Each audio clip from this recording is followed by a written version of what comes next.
নমস্কার বন্ধুরা, আমার চ্যানেলে আপনাদের অনেক অনেক ওয়েলকাম। আজ বানাবো নানপুরি কিনি রেসিপিটা।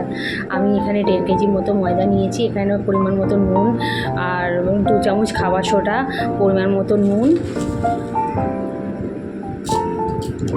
আর হাফ কাপের মতো তেল আর 1 কাপের মতো টক দই দিয়ে ভালো করে একটু মেখে নেবো। মাখা হয়ে গেলে হালকা সুষুম গরম জল দিয়ে ভালো করে ঠেসে নেবো। বেশি শক্ত করে মাখবো না, একটু নরম নরম করে মাখবেন। আমি এখানে 4-5 ঘন্টার মতো আমি রেখে দেবো। মেখে দেখুন আমার এখানে ফেপে গেছে। এখানে হাতে তেল দিয়ে ভালো করে মেখে আমি লেচিগুলো করে নেবো।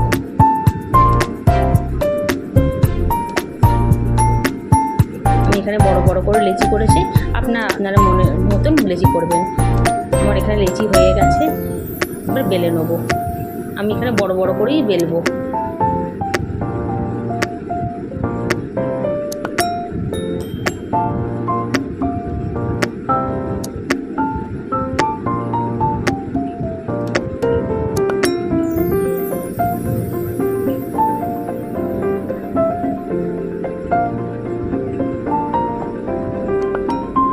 আমার এখানে তেল গরম হয়ে গেছে।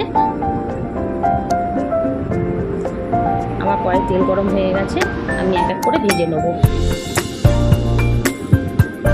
দেখুন নানপুরিগুলো কেমন ফুলছে, সবকটাই এরকম করেই ফুলবে। ভালো করে মাখলে আর রেখে দিলে সব এক এক করে ভেজে নিয়ে আমি আসছি। যদি আমার এই রেসিপিটা ভালো লেগে থাকে তাহলে লাইক, কমেন্ট, শেয়ার, সাবস্ক্রাইব করে দেবেন। নমস্কার।